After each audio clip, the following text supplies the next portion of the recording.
However, we have to get back, at the end of the day, we have to get back to what we think the world will be doing in 15 and 16.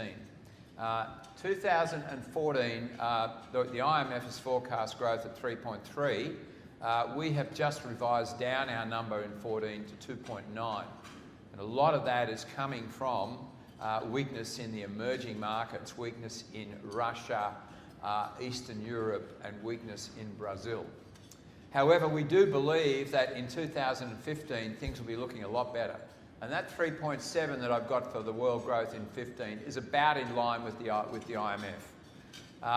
In 16 we've got 4.5, which is much stronger than the IMF. And that's really going to be the critical year, say, for interest rates and for currencies. Because if we come to the second half of next year and the world is looking a lot better place, and 16 is looking like it'll have a 4 in front of it rather than a 2, then you'll see those markets respond accordingly. The drivers of growth in 16 will be the US. We expect the US to be growing above 3%.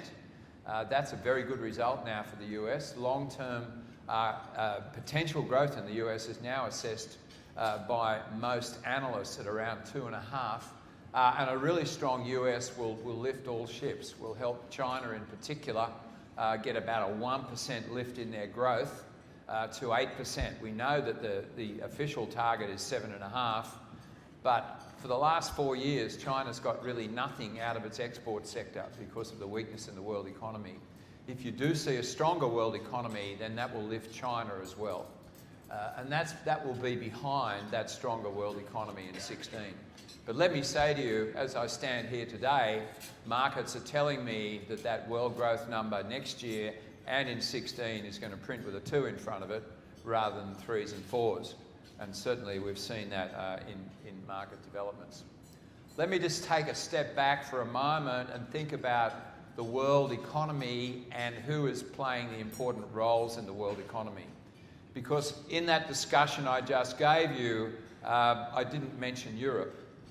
And we certainly can't be positive about Europe, but we haven't needed to be positive about Europe. If you look at the size of these economies before the global financial crisis and their sizes today, you can see how the world has evolved since the GFC. So Europe has expanded by 4% since that global financial crisis. Japan by 9, the US by 15, Australia by 23, because we're in the orbit of that monster at the end. 64% China since the global financial crisis.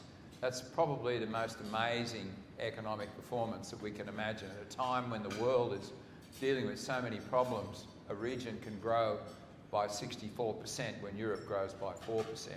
So while Europe is a large economy, and note that it's now smaller than China, while the European region is a large economy, I don't believe we need the European region to be doing particularly well for the world economy to be picking up over the next few years, because it's almost impossible to tell a story that would give you an optimistic view for Europe. Maybe, or certainly, the only really positive story you can have for Europe is that countries like Germany will benefit significantly from a rebound in the US and a rebound in China via their exports. We only need to look at what's happening to credit in Europe. That's credit growth for the various sectors contracting significantly, mainly because of a lack of available capital in the banking system. Whereas the US fixed their banks and QE has provided their banks with massive lending capacity. In the case of Europe, a shortage of capital has meant that they just have to get loans off their books, replace them with government bonds, so the private sector is really not getting any credit growth out of Europe.